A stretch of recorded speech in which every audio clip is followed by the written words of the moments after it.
ਅਕਾਲ ਤਖਤ ਸਾਹਿਬ ਵੱਲੋਂ ਸਰਬੱਤ ਖਾਲਸਾ ਸੱਦਿਆ ਜਾਂਦਾ ਹੈ। ਉਹ ਕਹਿਣ ਵੀ ਇਸ ਮਸਲੇ ਉੱਤੇ ਗੱਲ ਨਹੀਂ ਅਸੀਂ ਕਰਨੀ, ਸ਼੍ਰੋਮਣੀ ਕਮੇਟੀ ਦੀ ਚੋਣ ਦੁਬਾਰਾ ਕਰਾਉਣ ਬਾਰੇ ਇਹ ਤਾਂ ਇਲੈਕਸ਼ਨ ਕਮਿਸ਼ਨ ਦਾ ਫੈਸਲਾ ਸੀ, ਇਸ ਬਾਰੇ ਸਰਬੱਤ ਖਾਲਸੇ ਦੇ ਵਿੱਚ ਕੋਈ ਗੱਲ ਨਹੀਂ ਕਰਨੀ ਚਾਹਾਂਗੇ। ਉੱਥੇ ਤਾਂ ਸਰਬੱਤ ਖਾਲਸੇ ਦੋ ਫਾਰ ਹੋ ਗਿਆ। ਰਬਿਸ਼ ਜਿਹੜੇ ਬੰਦੇ ਨੂੰ 5 ਸਾਲ ਦੇ ਲਿਮਿਟ ਤੇ ਹਾਊਸ ਨੇ ਨੋਮੀਨੇਟ ਕੀਤਾ, ਉਹਦੇ ਬਾਅਦ ਜਿਹੜੀ ਨੋਮੀਨੇਸ਼ਨ ਹੋਈ ਹੈ ਉਹਦੀ ਕਿੰਨੇ ਆਗਿਆ ਦਿੱਤੀ ਹੈ? ਕਿੰਨੇ ਆਗਿਆ ਦਿੱਤੀ ਹੈ? ਸੰਗਤ ਨੇ ਨਹੀਂ ਦਿੱਤੀ ਹੈਗੀ। ਇਹ ਸੈਂਟਰ ਦੇ ਸਰਕਾਰ ਨਾਲ ਜੁੜੇ ਹੋਏ ਬਾਦਲ ਪਰਿਵਾਰ ਨੇ ਲਿਫਾਫਿਆਂ ਚੋਂ ਕੱਢੀ ਹੈ। ਉਹਦੇ ਬਣਤਰ ਦੇ ਉੱਤੇ ਸਾਡਾ ਸਵਾਲ ਹੈ ਕਿ ਤੂੰ ਬਣਿਆ ਕਿਵੇਂ ਹੈ, ਤੂੰ ਆਪਣੇ ਆਪ ਨੂੰ ਕਹਾਉਂਦਾ ਕਿਵੇਂ ਹੈ? ਜੇ ਉੱਥੇ ਅਕਾਲ ਤਖਤ ਸਾਹਿਬ ਦੇ ਜਥੇਦਾਰ ਸਰਬੱਤ ਖਾਲਸੇ ਨੇ ਬਣਾਏ ਸੀਗੇ, ਉਹਨਾਂ ਨੂੰ ਤਾਂ ਪੁਲਿਸ ਨੇ ਫੜ ਕੁੱਟ ਤੁੰਨ ਕੇ ਜੇਲ੍ਹਾਂ 'ਚ ਪਾਇਆ ਹੋਇਆ, ਉੱਥੇ ਪਹੁੰਚਣ ਨਹੀਂ ਦਿੰਦੇ। 2016 ਦੇ ਵਿੱਚ ਚੱਪੇ ਤੇ ਜਿਹੜਾ ਸਰਬੱਤ ਖਾਲਸੇ ਦਾ ਇਕੱਠ ਸੱਦਿਆ ਗਿਆ, ਜਿਸ ਨੂੰ ਵਿਰੋਧੀ ਕਹਿੰਦੇ ਨੇ ਕਿ ਇੱਕ ਰਾਜਨੀਤਿਕ ਧਿਰਾਂ ਦਾ ਇਕੱਠ ਸੀ। ਉਸ ਇਕੱਠ ਦੇ ਵਿੱਚ ਜਿਨ੍ਹਾਂ ਨੂੰ ਜਥੇਦਾਰ ਥਾਪਿਆ ਗਿਆ, ਜੋ ਕਿੱਥੇ ਨੇ? ਮੈਂ ਤਾਂ ਆਪ ਪੁੱਛਦਾ, ਸ਼੍ਰੋਮਣੀ ਅਕਾਲੀ ਦਲ ਅੰਮ੍ਰਿਤਸਰ ਨੂੰ ਕਿਉਂ ਲੱਗਦਾ ਹੈ ਕਿ ਸਰਬੱਤ ਖਾਲਸਾ ਸੱਦਿਆ ਜਾਣਾ ਚਾਹੀਦਾ? ਸਿੱਖਾਂ ਨੂੰ ਇਸ ਸਥਿਤੀ 'ਚ ਪਾਇਆ ਹੋਇਆ ਹੈ ਕਿ 40 ਸਾਲ ਹੋਣ ਲੱਗੇ 1984 ਨੂੰ, ਤੇ ਜਿਹੜਾ ਸਾਡੇ ਉੱਤੇ ਜ਼ੁਲਮ ਹੋਇਆ ਉਹਦਾ ਕੋਈ ਜ਼ਿੰਮੇਵਾਰ ਨਹੀਂ ਠਹਿਰਾਇਆ ਗਿਆ, ਸਾਨੂੰ ਕੋਈ ਇਨਸਾਫ ਨਹੀਂ ਮਿਲਿਆ। ਸਟੇਟ ਨੇ ਮਨੂੰ ਵਾਂਗੂ ਆਪਣਾ ਹੱਕ ਬਣਾ ਲਿਆ ਕਿ ਸਿੱਖਾਂ ਨੂੰ ਅਸੀਂ ਮਾਰ ਕੁੱਟ ਕੁਚਲ ਕੇ ਖਤਮ ਕਰਕੇ ਉਹਦਾ ਕੋਈ ਜਵਾਬ ਨਹੀਂ ਦੇਣਾ ਹੈਗਾ। ਦੇयर इज नो ਜਸਟਿਸ। ਚੋਣ ਕਰਕੇ ਇੱਕਮਤ ਹੋ ਕੇ ਅਕਾਲ ਤਖਤ ਸਾਹਿਬ ਦੇ ਜਥੇਦਾਰ ਚੁਣਦੇ ਸੀ, ਉਹਨੂੰ ਇਸ ਤਰ੍ਹਾਂ ਤੈਸ਼-ਮੈਸ਼ ਕਰਤਾ ਹੈਗਾ, ਕੁਝ ਨਹੀਂ ਛੱਡਿਆ ਉਹਦਾ। ਜਿੱਥੇ ਇੱਕ ਬੰਦੇ ਦੇ ਦੇਹਾਂਤ ਹੋਣ ਤੇ ਜਲੰਧਰ ਤੇ ਚੋਣ ਹੋ ਰਹੇ ਹੈ, ਬਾਈ ਇਲੈਕਸ਼ਨ ਹੋ ਰਹੀ ਹੈ। ਅੱਜ ਸਾਡਾ ਜਿਹੜਾ ਡੈਮੋਕ੍ਰੈਟਿਕ ਸੈਟਅਪ ਐਸਜੀਪੀਸੀ ਦਾ ਸਿਰਫ ਤੇ ਸਿਰਫ 1947 ਤੋਂ ਬਾਅਦ 8 ਵਾਰੀ ਚੋਣਾਂ ਹੋ ਰਹੀਆਂ, ਭਾਰਤ 18ਵੀਂ ਚੋਣ ਕਰ ਰਿਹਾ ਹੈ। ਇਹਨਾਂ ਨੇ ਕੀ ਕੀਤਾ ਕਿ ਸਿੱਖ ਜਿੱਥੇ ਮਤ ਰਾਹੀਂ ਇੱਕ ਹੁੰਦੇ ਸੀਗੇ, ਆਪਣਾ ਮਤਦਾਨ ਕਰਕੇ ਆਪਣੇ ਨੁਮਾਇੰਦੇ ਚੁਣ ਕੇ ਸਿੱਖਾਂ ਨੂੰ ਇੱਕ ਥਾਂ ਮਿਲਦੀ ਸੀਗੀ, ਉਹਨੂੰ ਬਿਲਕੁਲ ਖਤਮ ਕਰਤਾ। ਜਿਹੜੇ ਸਾਡੇ ਬੰਦੀ ਸਿੰਘ ਆ ਉਹਨਾਂ ਦੀ ਰਿਹਾਈ ਹੋ ਨਹੀਂ ਰਹੀ, ਹੋਰ ਕੌਮਾਂ ਦੀ ਹੋ ਰਹੀ ਹੈ। ਸਾਡੇ ਉੱਤੇ ਜਿਹੜਾ ਜ਼ੁਲਮ ਤੇ ਅਤਿਆਚਾਰ ਇਹ ਸਟੇਟ ਕਰ ਰਿਹਾ ਹੈ। ਸਰਬੱਤ ਖਾਲਸਾ ਤੁਸੀਂ ਸੱਦਣਾ ਚਾਹੁੰਦੇ ਹੋ ਤਾਂ ਇਹਦੇ ਵਿੱਚ ਇਹ ਕਾਹਦੇ ਲਈ ਸੱਦਿਆ ਜਾਊਗਾ? ਜਿਹੜਾ ਸਟਰਕਚਰ ਹੈ ਉਸ ਨੂੰ ਰੀਬਿਲਡ ਕਰਨ ਦੇ ਲਈ ਸੱਦਿਆ ਜਾਊਗਾ, ਜਾਂ ਜਿਹੜੀ ਨੌਜਵਾਨਾਂ ਦੀ ਗ੍ਰਿਫਤਾਰੀਆਂ ਹੋਈਆਂ ਜਾਂ ਵਾਰਿਸ ਪੰਜਾਬ ਜਥੇਬੰਦੀ ਦੇ ਨਾਲ ਸੰਬੰਧਿਤ ਇਸ ਨੂੰ ਸੱਦਿਆ ਜਾਣਾ? ਸੱਦਿਆ ਕਿਉਂ ਜਾਣਾ? ਮੇਰੇ ਕੋਲੇ ਸਰ ਸਿਮਰਨਜੀਤ ਸਿੰਘ ਮਾਨ ਦਾ 1984 ਤੋਂ ਲੈ ਕੇ 96 ਤਾਈਂ ਜਿਹੜੇ ਅਰੈਸਟ ਹੋਇਆ 35 ਵਾਰੀ, ਕਦੀ ਧਾਰਾ 124 ਹੈ, ਕਦੀ 751, ਕਦੀ ਕੋਈ ਹੋਰ ਧਾਰਾ। ਇਹ ਤਾਂ ਲਗਾਤਾਰ ਸਾਡੀਆਂ ਗ੍ਰਿਫਤਾਰੀਆਂ, ਪ੍ਰੀਵੈਂਟਿਵ ਕਸਟਡੀ, ਟਾਡਾ 'ਚ ਇਹਨਾਂ ਦੇ ਕੇਸ ਲੱਗੇ ਹੋਏ ਆ, ਹਰੇਕ ਤਰ੍ਹਾਂ ਦੇ ਕੇਸ ਇਹਨਾਂ ਤੇ ਲੱਗੇ ਹੈਗੇ ਆ। ਸਾਡੇ ਉੱਤੇ ਜਾਣਬੁੱਝ ਕੇ UAPA, NSA, disturbed area act ਲਾ ਕੇ ਸਾਡੇ ਮਾਨਸਿਕ ਹੱਕ ਕਿਉਂ ਇਹ ਮਨੂਵਾਦੀ ਸਟੇਟ ਲੈਂਦਾ ਹੈਗਾ? ਹੁਣ ਜਿਹੜਾ ਚੋਣ ਸਿਸਟਮ ਹੈ ਸਾਡਾ, ਇਲੈਕਸ਼ਨ ਕਮਿਸ਼ਨਰ ਐਸਜੀਪੀਸੀ ਦਾ ਹੈ, ਉਹ ਬਿਲਕੁਲ ਨਿਹੱਥਾ, ਉਹਨੇ ਅੱਜ ਤੱਕ ਕੁਝ ਕੀਤਾ ਹੀ ਨਹੀਂ ਹੈਗਾ। 12 ਸਾਲ ਹੋ ਗਏ, 5 ਸਾਲ ਦੀ ਟਰਮ ਹੈ, ਉਹਨੇ 7 ਸਾਲ ਕੁਝ ਕੀਤਾ ਹੀ ਨਹੀਂ ਹੈਗਾ। ਜਿਹੜਾ ਇਲੈਕਸ਼ਨ ਹੋਮ ਮਿਨਿਸਟਰੀ ਦੇ ਅਧੀਨ ਹੈ, ਉਹ ਬਿਲਕੁਲ ਸਿੱਖਾਂ ਨੂੰ ਉਹਦੇ ਤੋਂ ਅਲੱਗ ਕਰਨਾ ਚਾਹੀਦਾ ਹੈ। ਇਹ ਸਟੇਟ ਨੇ ਤਾਂ ਸਾਨੂੰ ਇਕੱਠੇ ਹੋਣ ਹੀ ਨਹੀਂ ਦਿੱਤਾ, ਇਹ ਤਾਂ ਸਾਨੂੰ ਵੱਖਰਾ ਕਰਦੀ ਹੈ, ਇਲੈਕਸ਼ਨ ਨਹੀਂ ਹੋਣ ਦਿੰਦੀ, ਸਾਡੀ ਡੈਮੋਕ੍ਰੈਟਿਕ ਫੰਕਸ਼ਨਿੰਗ ਇਹਨੇ ਭੰਗ ਕਰਤੀ ਹੈਗੀ ਹੈ। 12 ਸਾਲ ਹੋ ਗਏ ਕਿ ਸਾਡੇ ਜਿਹੜੇ ਐਸਜੀਪੀਸੀ ਦੇ ਚੋਣ ਨਹੀਂ ਹੋਏ, ਕਿਤੇ ਮੈਂਬਰ ਮਰ ਗਿਆ ਉਹਦਾ ਜਿਮਨੀ ਚੋਣ ਨਹੀਂ ਕੀਤਾ ਹੈਗਾ, ਕਿਤੇ ਉਹਨਾਂ ਦੇ ਅਕਾਲ ਤਖਤ ਦੇ ਬਣਨੇ ਲਿਫਾਫਿਆਂ ਚੋਂ ਨਿਕਲਦੇ ਆ। ਇਹ ਸਾਰਾ ਸੈਂਟਰ ਨੇ ਸਾਡਾ ਜਿਹੜਾ ਆਰਗੇਨਾਈਜੇਸ਼ਨ ਸਿਸਟਮ ਹੈ ਉਹਨੂੰ ਖਤਮ ਕਰਕੇ ਸਾਡੇ ਉੱਤੇ ਮਾੜੇ ਕਾਨੂੰਨ, ਆਸਪਾ, ਯੂਆਪਾ, ਐਨਡੀਏ, ਐਨਐਸਏ, ਜਿਹੜੇ ਸਾਡੇ ਮਾਨਸਿਕ ਹੱਕ, ਜਿਹੜੇ ਡਾਕਟਰ BR ਅੰਬੇਦਕਰ ਨੇ ਪਾਰਟ 3 ਕਨਸਟੀਟਿਊਸ਼ਨ ਦਿੱਤੇ ਸੀ, ਉਹਦੇ ਤੇ ਪਾਬੰਦੀਆਂ ਲਾ ਕੇ ਕੁਚਲ ਕੇ ਸਾਨੂੰ ਰੱਖਤਾ ਹੈਗਾ।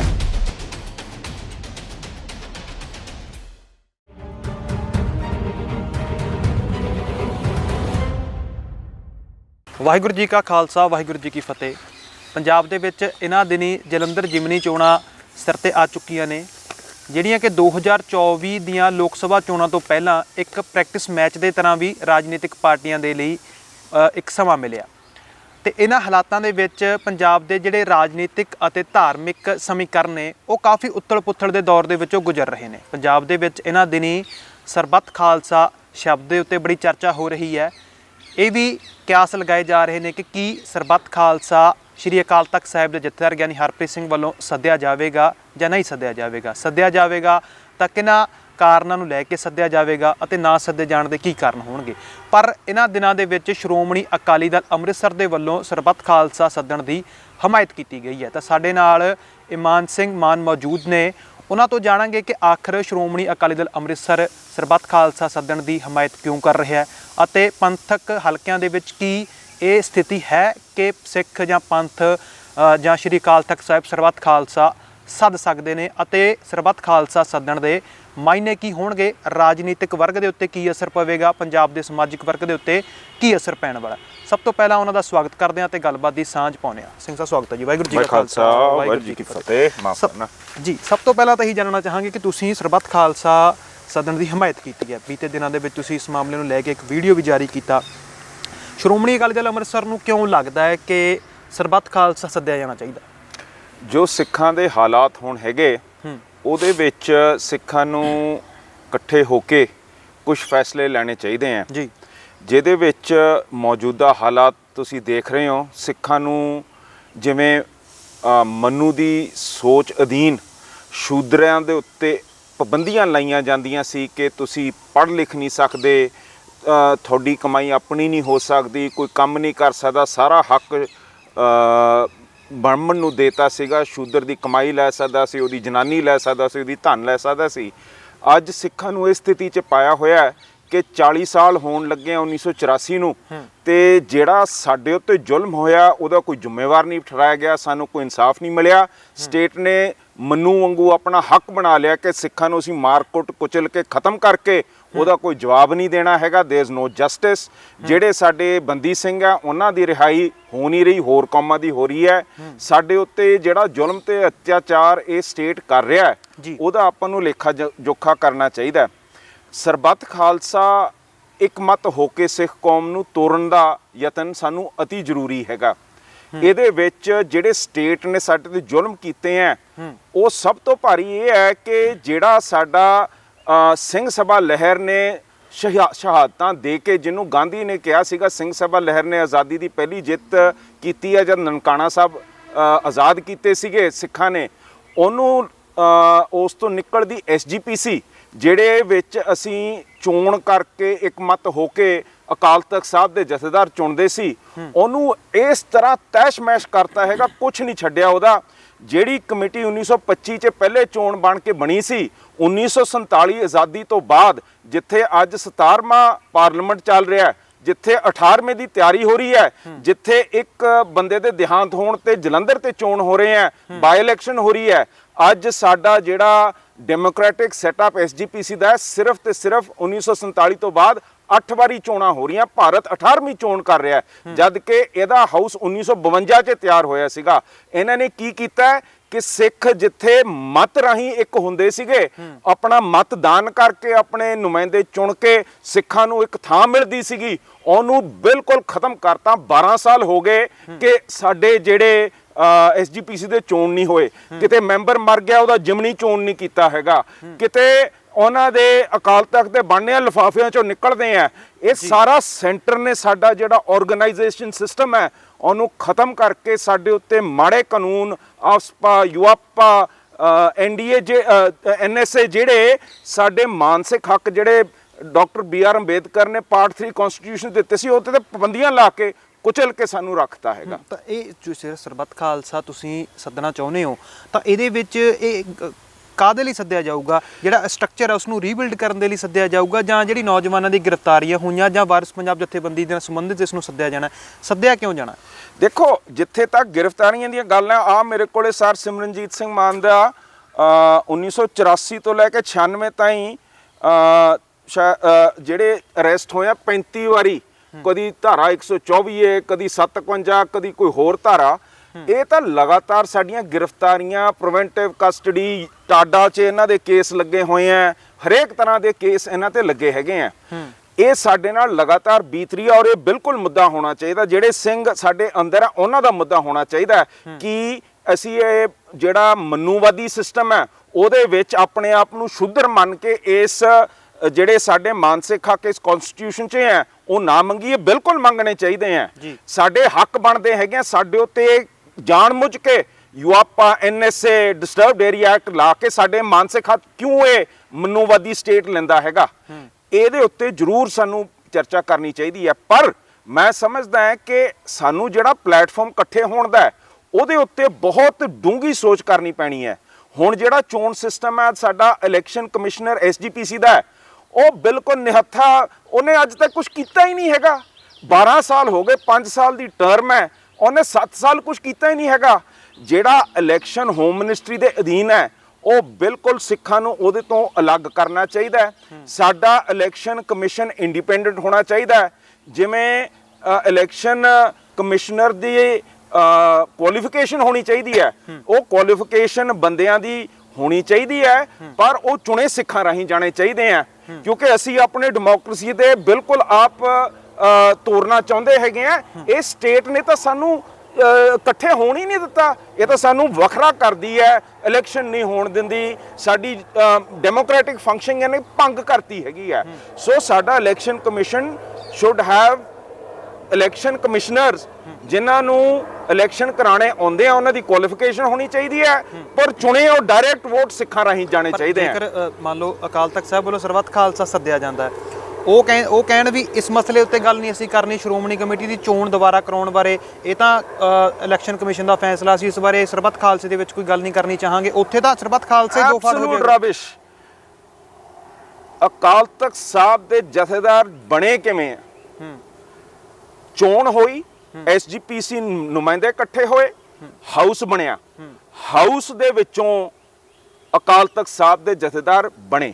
ਉਹ ਉਹਨਾਂ ਦੀ ਇਸ ਸਿਸਟਮ ਦੇ ਵਿੱਚ ਉਹ ਉਹਨਾਂ ਦੀ ਬਣਤਰ ਹੈ, ਉਹਨਾਂ ਦੀ ਜੋ ਅਹੁਦਾ ਹੈ, ਉਹ ਲੋਕਾਂ ਨੇ ਮਤਦਾਨ ਰਾਹੀਂ ਆਪਣੇ ਚੁਣੇ ਹੋਏ ਨੁਮਾਇੰਦੇ ਰਾਹੀਂ ਅਕਾਲ ਤਖਤ ਬਣਾਇਆ। ਉਹ ਕਿਹਨੂੰ ਜਵਾਬਦੇਹ ਹੈ? ਸੰਗਤ ਨੂੰ ਜਵਾਬਦੇਹ ਹੈ। ਜਿਹੜੇ ਬੰਦੇ ਨੂੰ 5 ਸਾਲ ਦੇ ਲਿਮਿਟ 'ਚ ਹਾਊਸ ਨੇ ਨੋਮੀਨੇਟ ਕੀਤਾ, ਉਹਦੇ ਬਾਅਦ ਜਿਹੜੀ ਨੋਮੀਨੇਸ਼ਨ ਹੋਈ ਹੈ ਉਹਦੀ ਕਿਹਨੇ ਆਗਿਆ ਦਿੱਤੀ ਹੈ? ਕਿਹਨੇ ਆਗਿਆ ਦਿੱਤੀ ਹੈ? ਸੰਗਤ ਨੇ ਨਹੀਂ ਦਿੱਤੀ ਹੈਗੀ। ਇਹ ਸੈਂਟਰ ਦੇ ਸਰਕਾਰ ਨਾਲ ਜੁੜੇ ਹੋਏ ਬਾਦਲ ਪਰਿਵਾਰ ਨੇ ਲਿਫਾਫਿਆਂ 'ਚੋਂ ਕੱਢੀ ਹੈ। ਉਹਦੇ ਬਣਤਰ ਦੇ ਉੱਤੇ ਸਾਡਾ ਸਵਾਲ ਹੈ ਕਿ ਤੂੰ ਬਣਿਆ ਕਿਵੇਂ ਹੈ, ਤੂੰ ਆਪਣੇ ਆਪ ਨੂੰ ਕਹਾਉਂਦਾ ਕਿਵੇਂ ਹੈ? ਜੇ ਉੱਥੇ ਅਕਾਲ ਤਖਤ ਸਾਹਿਬ ਦੇ ਜਥੇਦਾਰ ਸਰਬੱਤ ਖਾਲਸੇ ਨੇ ਬਣਾਏ ਸੀਗੇ, ਉਹਨਾਂ ਨੂੰ ਤਾਂ ਪੁਲਿਸ ਨੇ ਫੜ ਕੁੱਟ ਤੁੰਨ ਕੇ ਜੇਲ੍ਹਾਂ 'ਚ ਪਾਇਆ ਹੋਇਆ, ਉੱਥੇ ਪਹੁੰਚਣ ਨਹੀਂ ਦਿੰਦੇ। ਕਿਹੜੀ ਅਥਾਰਟੀ ਨਾਲ ਤੁਸੀਂ ਉੱਥੇ ਬਣੇ ਹੋ? ਪਰ 2016 ਦੇ ਵਿੱਚ ਚੱਬੇ ਤੇ ਜਿਹੜਾ ਸਰਬੱਤ ਖਾਲਸੇ ਦਾ ਇਕੱਠ ਸੱਦਿਆ ਗਿਆ, ਜਿਸ ਨੂੰ ਵਿਰੋਧੀ ਕਹਿੰਦੇ ਨੇ ਕਿ ਇਹ ਇੱਕ ਰਾਜਨੀਤਿਕ ਧਿਰਾਂ ਦਾ ਇਕੱਠ ਸੀ, ਉਸ ਇਕੱਠ ਦੇ ਵਿੱਚ ਜਿਨ੍ਹਾਂ ਨੂੰ ਜਥੇਦਾਰ ਥਾਪਿਆ ਗਿਆ, ਜੋ ਕਿੱਥੇ ਨੇ? ਮੈਂ ਤਾਂ ਆਪ ਪੁੱਛਦਾ। ਇਹੀ ਤਾਂ ਗੱਲ ਹੈ, ਸਾਡੇ ਸਟਰਕਚਰ ਕਮਜ਼ੋਰ ਕੀਤੇ ਗਏ ਆ। ਆਪਾਂ ਨੂੰ ਇਸ ਨੂੰ, ਇਹਦੀ ਬਣਤਰ ਨੂੰ ਮੁੜ ਸੋਚਣਾ ਪੈਣਾ ਕੌਮ ਨੂੰ। ਆਪਾਂ ਨੂੰ ਜਿਹੜੇ ਮਾਡਰਨ ਡੈਮੋਕ੍ਰੈਟਿਕ ਮੈਥਡਸ ਹੈ, ਹੁਣ ਤੁਸੀਂ ਦੇਖੋ ਸਵਿਟਜ਼ਰਲੈਂਡ 'ਚ, ਅਮਰੀਕਾ ਦੇ ਸਟੇਟਾਂ ਦੇ ਵਿੱਚ ਡਾਇਰੈਕਟ ਡੈਮੋਕ੍ਰੇਸੀ ਆਉਂਦੀ ਹੈ। ਆਖਰ ਗੁਰੂ ਸਾਹਿਬ, ਗੁਰੂ ਗ੍ਰੰਥ ਸਾਹਿਬ ਕਿਹਦੇ ਨਾਲ ਜੁੜਨਾ ਚਾਹੁੰਦੇ ਆ? ਸੰਗਤ ਨਾਲ ਜੁੜਨਾ ਚਾਹੁੰਦੇ ਆ। ਆਮ ਕਹਾਵਤ ਹੈ ਕਿ ਸੰਗਤ 21 ਵਿਸੇ ਗੁਰੂ 20 ਵਿਸਵੇ। ਉਹ ਸੰਗਤ ਨਾਲ ਡਾਇਰੈਕਟ ਮੇਲ ਕਰਨਾ ਚਾਹੁੰਦੇ ਆ। ਉਹਦਾ ਮੈਥਡ ਕੀ ਹੈ? ਡਾਇਰੈਕਟ ਡੈਮੋਕ੍ਰੇਸੀ ਕੀ ਹੁੰਦੀ ਹੈ ਕਿ ਕਿਸੇ ਵੀ ਮੁੱਦੇ ਨੂੰ ਤੁਸੀਂ ਪਾਣਾ ਹੈ, 3 ਤਰ੍ਹਾਂ ਕਰ ਸਕਦੇ ਹੋ, ਇਨੀਸ਼ੀਏਟਿਵ, ਰੈਫਰੈਂਡਮ ਤੇ ਰਿਕਾਲ। ਇਹ 3 ਹਿੱਸੇ ਹੈਗੇ ਆ ਡਾਇਰੈਕਟ ਡੈਮੋਕ੍ਰੇਸੀ ਦੇ। ਤੁਸੀਂ ਹਾਊਸ ਬਣਾ ਲਿਆ ਆਪਣੇ ਚੁਣੇ ਹੋਏ ਨੁਮਾਇੰਦਿਆਂ ਦੇ, ਉਹਦੇ ਵਿੱਚ ਤੁਸੀਂ ਕੋਈ ਨਵੇਂ ਤਰੀਕੇ ਦਾ, ਫਰਜ਼ ਕਰੋ ਕਿ ਤੁਸੀਂ ਉੱਥੇ ਜਿਹੜੀਆਂ ਨਿਵਾਸਾਂ ਹੈਗੀਆਂ ਉੱਥੇ ਰਹਿਣ ਬਹਿਣ ਦਾ ਬੰਦੋਬਸਤ ਕੰਪਿਊਟਰਾਈਜ਼ ਕਰਨਾ ਹੈਗਾ। ਉਹਦੇ ਲਈ ਤੁਸੀਂ ਇੱਕ ਮਤਾ ਪਾ ਕੇ ਉਹਦੇ ਸਾਈਨ ਕਰਾ ਕੇ ਸਾਰਿਆਂ ਦੇ ਤੁਸੀਂ ਹਾਊਸ ਨੂੰ ਮਜਬੂਰ ਕਰਦੇ ਹੋ ਕਿ ਇਹਦੇ ਉੱਤੇ ਵਿਚਾਰੋ। ਜੇ ਤੁਸੀਂ ਰੈਫਰੈਂਡਮ ਕਰਦੇ ਹੋ, ਤੁਸੀਂ ਹਾਊਸ ਦੇ ਵਿੱਚ ਉਹਨੇ ਮਤੇ ਪਵਾ ਕੇ ਉੱਥੇ ਪੈ ਜਾਂਦੇ ਕਿ ਉਹਨਾਂ ਨੂੰ ਉਹਦੇ ਉੱਤੇ ਇੱਕ ਰੈਫਰੈਂਡਮ ਕਰਨਾ ਪੈਂਦਾ, ਜਿਹਦੇ ਨਾਲ ਸੰਗਤ ਦੇ ਮਤ ਨਾਲ ਜੋ ਫੈਸਲਾ ਲੈਣਾ ਉਹ ਲੈਣਾ ਪੈਂਦਾ ਹੈ। ਰਿਕਾਲ ਹੁੰਦਾ ਹੈ, ਜਿਵੇਂ ਅਕਾਲ ਤਖਤ ਦੇ ਜਥੇਦਾਰ ਜਿਹੜੇ ਬਾਦਲਾਂ ਨੇ ਬਣਾਏ ਸੀਗੇ, ਉਹਨਾਂ ਨੇ ਮਾਫੀਨਾਮਾ ਦੇਤਾ ਰਾਮ ਰਹੀਮ ਨੂੰ, ਸਾਰੀ ਸਿੰਘ ਸੰਗਤ ਕਹਿੰਦੀ ਸੀ ਇਹਨੂੰ ਹਟਾਓ, ਬਾਦਲਾਂ ਨੇ ਨਹੀਂ ਹਟਾਇਆ। ਰਿਕਾਲ ਹੁੰਦਾ ਹੈ ਕਿ ਅਸੀਂ ਮਤਾ ਪਾ ਕੇ ਉਹਨੂੰ ਉਹਦੇ ਅਹੁਦੇ ਤੋਂ ਲਾ ਸਕਦੇ ਹੈਗੇ ਆ।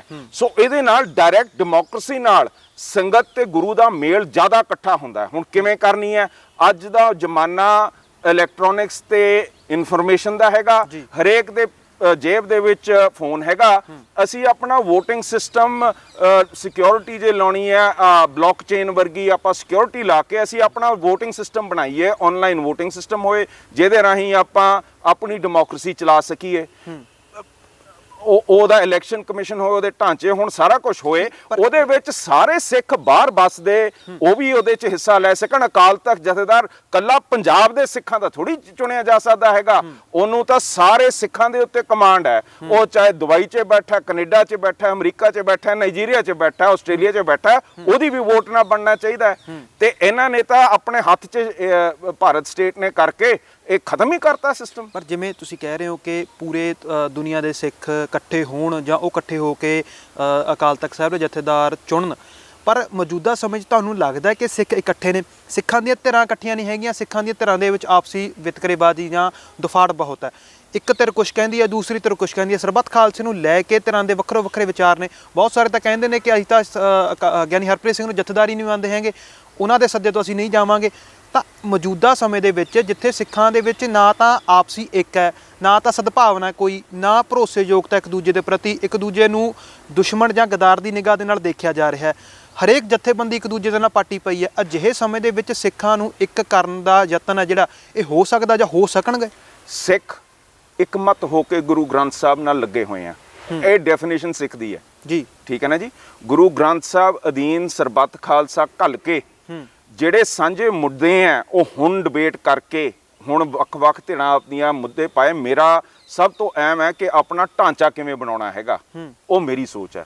ਕਿਸੇ ਨੂੰ ਕੁਛ ਹੋਰ ਚੀਜ਼ ਦੀ ਸੋਚ ਹੈ, ਉਹ ਆਪਣੇ ਮਤੇ ਪਾਏ। ਮਤੇ ਆਪਾਂ ਗੁਰੂ ਗ੍ਰੰਥ ਸਾਹਿਬ ਦੇ ਸਾਹਮਣੇ ਰੱਖ ਕੇ ਆਪਣਾ ਸਿਸਟਮ ਤਿਆਰ ਕਰੀਏ, ਉਹਦੇ ਹੱਕ 'ਚ ਆਪਾਂ ਹਾਂ ਨਾ ਕਰੀਏ।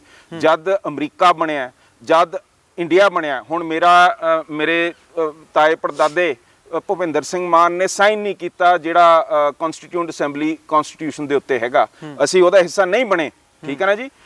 ਪਰ ਉਹਨਾਂ ਨੂੰ ਉੱਥੇ ਥਾਂ ਮਿਲੀ ਸੀ। ਇੱਕਮਤ ਤੱਕ ਕੋਈ ਵੀ ਸੰਸਥਾ ਨਹੀਂ ਹੁੰਦੀ। ਅਮਰੀਕਾ ਦੇ ਵਿੱਚ ਵੱਖ-ਵੱਖ ਧਿਰਾਂ ਸੀ, ਫੈਡਰਲਿਸਟ, ਐਂਟੀ ਫੈਡਰਲਿਸਟ। ਜਿੱਥੇ ਇੰਗਲੈਂਡ ਹੈ ਉੱਥੇ ਕੋਈ ਰਾਜੇ ਨਾਲ ਸੀਗੇ ਮੋਨੋਕਿਸਟ, ਕੋਈ ਰਿਪਬਲਿਕਨ ਸੀਗੇ ਜਿਨ੍ਹਾਂ ਨੇ ਵੱਖਰੇ ਤੌਰ ਤੇ ਆਪਣੇ ਰਾਉਂਡ ਹੈਡਸ ਨੇ ਬਣਾਈ ਸੀਗੀ। ਧਿਰਾਂ ਵੱਖਰੀਆਂ ਹੋ ਸਕਦੀਆਂ, ਪਰ ਇੱਕ ਮਤ ਦੇ ਅਧੀਨ ਜਿਸ ਚੀਜ਼ ਦਾ ਨਾਂ ਹੈ, ਜੇ ਤੁਸੀਂ ਆਪਦੇ ਆਪ ਨੂੰ ਅਮਰੀਕਨ ਕਹਿੰਦੇ ਹੋ ਤਾਂ ਤੁਹਾਡਾ ਵਿਸ਼ਵਾਸ ਅਮਰੀਕਾ 'ਚ ਹੈਗਾ। ਜੇ ਤੁਸੀਂ ਆਪਦੇ ਆਪ ਨੂੰ ਇੰਗਲੈਂਡੀਏ ਕਹਿੰਦੇ ਹੋ ਤਾਂ ਤੁਹਾਡਾ ਵਿਸ਼ਵਾਸ ਇੰਗਲੈਂਡ 'ਚ ਹੈਗਾ। ਉਸ ਨਾਂ ਤੇ ਇਕੱਠੇ ਕਿਉਂ ਨਹੀਂ ਹੋਣਗੇ ਸਿੱਖ? ਇਹ ਤਾਂ ਜੀ ਘਰ 'ਚ ਨਹੀਂ ਇੱਕ ਮਤ ਹੋ ਸਕਦੀ ਹੈਗੀ। ਲਾਣੇਦਾਰ ਬਣਦਾ ਹੈਗਾ, ਉਹ ਕਰਦਾ ਹੈ ਜੋ ਕੰਮ ਕਰਦਾ ਹੈ, ਕਦੀ ਘਰਾਂ 'ਚ ਵੱਖਰੇਵਾ ਹੋ ਜਾਂਦਾ, ਪਰ ਵਿਆਹ ਤੇ ਇਕੱਠੇ ਹੋਈਦਾ। ਇਹ ਹੈ ਫੁੱਫੜ ਨੂੰ ਥੋੜਾ ਜਿਹਾ ਔਖਾ ਹੋ ਜਾਂਦਾ, ਪਰ ਬਾਕੀ ਤਾਂ ਹੋ ਹੀ ਜਾਂਦੇ ਆ। ਤੁਹਾਨੂੰ ਲੱਗਦਾ ਕਿ ਇਕੱਠੇ ਹੋ ਜਾਣਗੇ? ਕਿਉਂ ਨਹੀਂ ਹੋਣਗੇ? ਗੁਰੂ ਸਾਹਿਬ ਨਾਲ ਕੌਣ ਨਹੀਂ ਖੜੂਗਾ? ਅੱਛਾ, ਜੇਕਰ ਹੁਣ ਗਿਆਨੀ ਹਰਪ੍ਰੀਤ ਸਿੰਘ ਜੀ ਸਾਦੇ ਨੇ ਤਾਂ ਸ਼੍ਰੋਮਣੀ ਅਕਾਲੀ ਦਲ ਅੰਮ੍ਰਿਤਸਰ ਸਾਥ ਦਊਗੀ ਸਰਬੱਤ ਖਾਲਸੇ ਦਾ, ਜੇ ਉਹ ਕਾਲ ਦਿੰਦੇ ਨੇ? ਪਿਛਲੇ ਸਮੇਂ 'ਚ ਜਦ SGPC ਦੇ ਪ੍ਰਧਾਨ ਨੇ ਬੰਦੀ ਸਿੰਘਾਂ ਲਈ ਕਾਲ ਦਿੱਤੀ, ਅਸੀਂ ਉਹ ਮੁੱਦੇ ਦੇ ਅਧੀਨ ਜ਼ਰੂਰ ਹਮਾਇਤ ਕੀਤੀ ਹੈਗੀ ਹੈ, ਕਿਉਂਕਿ ਉਹ ਵਿਚਾਰਿਆਂ ਦਾ ਕੀ ਕਸੂਰ ਹੈ ਜਿਹੜੇ 30 ਸਾਲ ਤੋਂ ਉਹ ਸਾਡੀਆਂ ਫੁੱਟਾਂ 'ਚ ਵੰਡਾਂ 'ਚ ਕਿਉਂ ਪੈਣ? ਜੇ ਕਾਲ ਦਿੰਦਾ ਹੈ ਹਰਪ੍ਰੀਤ ਸਿੰਘ ਕਿ ਹੋਣਾ ਚਾਹੀਦਾ ਸਰਬੱਤ ਖਾਲਸਾ, ਜੀ ਆਏ ਨੂੰ ਜੀ ਸਦਕੇ, ਪਰ ਮੁੱਦੇ ਦੱਸੋ ਕੀ ਕਰਨੇ ਆ ਤੁਸੀਂ। ਉਸ 'ਚ ਮੁੱਦਿਆਂ ਦੀ ਸਹਿਮਤੀ ਹੋ ਜਾਊਗੀ। ਪ੍ਰਧਾਨਗੀ ਮੇਰਾ ਖਿਆਲ ਹੈ ਕਿ ਜਿਹਨੂੰ ਫਤਵਾ ਹੀ ਨਹੀਂ ਮਿਲਿਆ ਜਮਹੂਰੀਅਤ ਰਾਹੀਂ, ਜਿਹਦੀ ਚੋਣ ਨਹੀਂ ਹੋਈ, ਜਿਹਦਾ ਡੈਮੋਕ੍ਰੈਟਿਕ ਹਾਊਸ ਨਹੀਂ ਬਣਿਆ, ਉਹਨੂੰ ਅਕਾਲ ਤਖਤ ਦਾ ਜਥੇਦਾਰ ਕਹਿਣਾ ਤਾਂ ਮਤਲਬ ਆਪਣੇ ਸਿਸਟਮ ਨਾਲ ਧੋਖਾ ਕਰਨ ਵਾਲੀ ਗੱਲ ਹੈ। ਤੁਸੀਂ ਮੰਨਦੇ ਨਹੀਂਗੇ? ਕਿਵੇਂ ਮੰਨੂਗਾ ਯਾਰ? ਜੇ ਤਾਂ ਚੁਣੇ ਹੋਏ ਹਾਊਸ ਹੋਏ, ਚਾਹੇ ਬਾਦਲਾਂ ਦਾ ਹੋਏ, ਉਹਨਾਂ ਦੇ ਰਾਹੀਂ ਉਹ ਬਣਦਾ ਹੈਗਾ।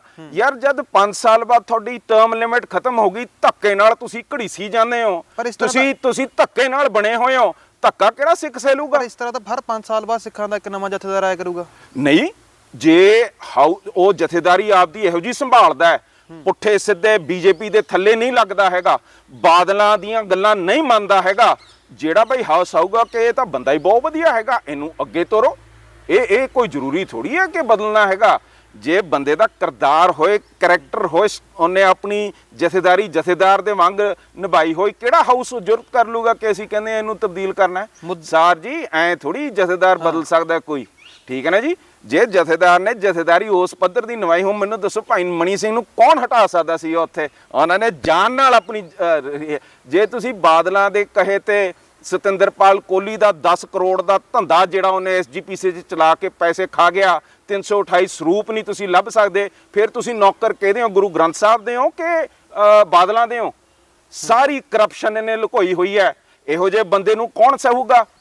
ਬਿਨਾਂ ਮੁੱਦਿਆਂ ਤੋਂ, ਜੇਕਰ ਬਿਨਾਂ ਮੁੱਦਾ ਨਿਰਧਾਰਿਤ ਕਰੇ ਤਾਂ ਸਰਬੱਤ ਖਾਲਸੇ ਦੇ ਇਕੱਠ ਨੂੰ ਕਾਲ ਦਿੱਤੀ ਜਾਂਦੀ ਹੈ। ਕਿਹੜਾ ਮੁੱਦਾ? ਬਿਨਾਂ ਮੁੱਦੇ ਕੌਣ ਜਾਊਗਾ ਜੀ? ਅਸੀਂ ਉੱਥੇ ਬਾਦਲਾਂ ਦੇ ਜਥੇਦਾਰ ਨੂੰ ਮੱਥਾ ਟੇਕਣ ਜਾ ਰਹੇ ਹਾਂ ਕਿ ਗੁਰੂ ਗ੍ਰੰਥ ਸਾਹਿਬ ਨੂੰ ਬਚਾਉਣ ਜਾ ਰਹੇ ਹੈਗੇ ਆ? ਉਹਨਾਂ ਦੀ ਸੋਚ ਨੂੰ ਅਸੀਂ ਉਹਨਾਂ ਦੀ ਰਖਵਾਲੀ ਕਰਨ ਚੱਲੇ ਹੈਗੇ ਆ। ਉੱਥੇ ਹਰਪ੍ਰੀਤ ਨੂੰ ਥੋੜੀ ਅਸੀਂ ਮੱਥਾ ਟੇਕਣ ਜਾਣਾ। ਅੱਛਾ, ਅੱਜ ਗਿਆਨੀ ਹਰਪ੍ਰੀਤ ਸਿੰਘ ਬਾਰੇ ਇੱਕ ਖਬਰ ਆਈ ਹੈ ਕਿ ਗਿਆਨੀ ਹਰਪ੍ਰੀਤ ਸਿੰਘ ਨੇ ਦਮਦਮਾ ਸਾਹਿਬ ਵਿਖੇ 11 ਤੋਂ ਇਹਨਾਂ ਦਿਨਾਂ ਦੇ ਵਿਚਕਾਰ 12 ਤੋਂ 14 15 ਦੀਆਂ ਤਰੀਕਾਂ ਦੇ ਵਿਚਕਾਰ ਇੱਕ ਧਾਰਮਿਕ ਸਮਾਗਮ ਦਾ ਐਲਾਨ ਕਰ ਦਿੱਤਾ ਹੈ, ਤਾਂ ਜਿਸ ਦੇ ਨਾਲ ਇਹ ਸਪਸ਼ਟ ਹੁੰਦਾ ਹੈ ਕਿ ਉਹਨਾਂ ਦਿਨਾਂ ਦੇ ਵਿੱਚ ਦਮਦਮਾ ਸਾਹਿਬ ਦੇ ਵਿਖੇ ਸਰਬੱਤ ਖਾਲਸੇ ਦਾ ਇਕੱਠ ਹੁਣ ਨਹੀਂ ਹੋ ਸਕਦਾ। ਤਾਂ ਹੁਣ ਜੇਕਰ ਉਹ ਨਹੀਂ ਸੱਦ ਰਹੇ ਇਕੱਠ ਤਾਂ ਤੁਸੀਂ ਸੱਦੋਗੇ? ਅਸੀਂ ਤਾਂ ਜੀ ਪਹਿਲਾਂ ਮੁੱਦੇ ਸਰਬੱਤ ਖਾਲਸੇ ਦੇ ਕਲੀਅਰ ਕਰਨਾ ਚਾਹੁੰਦੇ ਹਾਂ, ਜਿਹਦੇ ਤੇ ਸਿੱਖ ਜਗਤ ਹਮਖਿਆਲ ਹੋ ਜੇ। ਹਮਖਿਆਲ ਇਸ ਤਰ੍ਹਾਂ ਵੀ ਹੋ ਸਕਦੀ ਹੈ ਕਿ ਜੇ ਅਸੀਂ ਕਹੀਏ ਕਿ ਨਵੀਂ ਬੰਤਰ ਬਣਨੀ ਹੈ, ਉਹ ਕਹਿਣ ਨਹੀਂ ਬਣਨੀ, ਉਹ ਵੀ ਆ ਕੇ ਆਪਣਾ ਮਤ ਉੱਥੇ ਪ੍ਰਗਟ ਕਰਨ ਕਿ ਜੀ ਇਸ ਕਰਕੇ ਨਹੀਂ ਹੋਣੀ ਚਾਹੀਦੀ ਹੈਗੀ। ਪਹਿਲਾਂ ਅਸੀਂ ਮੁੱਦੇ ਸੈੱਟ ਕਰਨੇ ਹੈ, ਆਪਣਾ ਏਜੰਡਾ ਸੈੱਟ ਕਰਨਾ ਹੈਗਾ, ਫਿਰ ਆਪਾਂ ਸਿੰਘਾਂ ਸਿੰਘਣੀਆਂ ਨੂੰ ਬੇਨਤੀ ਕਰਨੀ ਹੈ ਇਹਦੇ ਉੱਤੇ ਆ ਕੇ ਵਿਚਾਰ ਕਰੋ। ਮੇਰੇ ਹਿਸਾਬ ਨਾਲ ਤਾਂ ਚਰਚਾ ਕਰਕੇ ਲਿਖਤ ਰੂਪ 'ਚ ਮੁੱਦੇ ਦੇ ਕੇ ਲੋਕਾਂ ਤਾਈਂ ਪਹੁੰਚਾ ਕੇ ਉਹਨਾਂ ਨੂੰ ਪੁੱਛ ਕੇ ਉਹਦੇ ਉੱਤੇ ਸਰਬੱਤ ਖਾਲਸਾ ਕਰ ਲਈਏ ਤਾਂ ਕਿ ਇਨਫੋਰਮ ਡਿਸੀਜਨ ਹੋਏ। ਉੱਥੇ ਆ ਕੇ ਐ ਨਾ ਹੋ ਜਾਏ ਕਿ ਹਰਪ੍ਰੀਤ ਸਿੰਘ ਕਹਿੰਦਾ ਹੈ ਕਿ 5 ਸਾਲ ਔਰ ਬਾਦਲ ਔਰ ਬੀਜੇਪੀ ਹੱਥ ਖੜੇ ਕਰੋ। ਇਹ ਨਹੀਂ ਅਸੀਂ ਕਰਨਾ ਹੈਗਾ ਉੱਥੇ ਜਾ ਕੇ।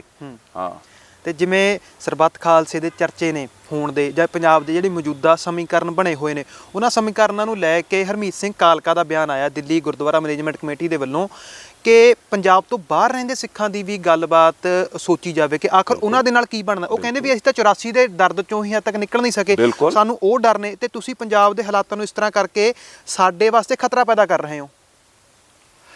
ਦੇਖੋ, ਮੇਰੇ ਮਨ 'ਚ ਜੋ ਸਾਡੇ ਗੁਰੂਆਂ ਦੀ ਸਿਖਲਾਈ ਹੈ, ਜਿੱਥੇ ਉਹਨਾਂ ਨੇ ਆਮ ਸਧਾਰਨ ਬੰਦੇ ਨੂੰ ਏਕ ਓਂਕਾਰ ਨਾਲ ਜੋੜਨ ਦਾ, ਨਾਮ ਸਿਮਰਨ ਦਾ ਪ੍ਰਚਾਰ ਕਰਕੇ ਮੁੱਖ ਸਾਨੂੰ ਇੱਦਾਂ ਜੋੜਿਆ। ਉਹਨਾਂ ਨੇ 2 ਹੋਰ ਲੜਾਈਆਂ ਲੜੀਆਂ ਜੀ। ਇੱਕ ਜਾਤ ਪਾਤ ਦੇ ਬਰਖਲਾਫ, ਜਿਹਦੇ ਵਿੱਚ ਭਗਤ ਰਵਿਦਾਸ ਮਹਾਰਾਜ ਗੁਰੂ ਨਾਨਕ ਸਾਹਿਬ ਨੇ ਜਨੇਊ ਪਹਿਨ ਤੋਂ ਮਨਾ ਕਰਕੇ ਤੇ ਲੰਗਰ ਦੀ ਮਰਿਆਦਾ ਤੋੜ ਕੇ ਤੇ ਨਾਲੇ ਜਾਤ ਪਾਤ ਮਾਨਸ ਕੀ ਜਾਤ ਸਭੀ ਹੈ ਇੱਕ ਤਾਂ ਇਹ ਉਹਨਾਂ ਨੇ ਲੜਾਈ ਲੜੀ। ਦੂਜੀ ਉਹਨਾਂ ਨੇ ਲੜਾਈ ਲੜੀ ਜਿਹੜੀ ਮੈਨੂੰ ਸਿਆਣਦੀ ਹੈ, ਉਹ ਹੈਗੀ ਹਕੂਮਤ ਦੇ ਬਰਖਲਾਫ। ਜਦ ਪੰਚਮ ਪਿਤਾ ਨੂੰ ਤੱਤੀ ਤਵੀ ਤੇ ਬਿਠਾ ਕੇ ਉਹਨਾਂ ਦੀ ਸ਼ਹਾਦਤ ਕੀਤੀ, ਉਸ ਸਮੇਂ ਫਿਰ 6ਵੇਂ ਪਾਤਸ਼ਾਹ ਨੇ ਸਾਨੂੰ ਮੀਰੀ ਪੀਰੀ ਦੇ ਅਧੀਨ ਜਿਹੜਾ ਮੌਜੂਦਾ ਹਾਲਾਤ ਹੈ ਉਹਦੇ ਬਰਖਲਾਫ ਬੋਲਣ ਦਾ ਉਹਨਾਂ ਨੇ ਹੁਕਮ ਕੀਤਾ। ਇਹ ਪਹਿਲੇ ਪਾਤਸ਼ਾਹ ਨੇ ਵੀ ਬਾਬਰ ਤੂੰ ਹੈ ਜਾਬਰ ਕਹਿਤਾ ਸੀਗਾ।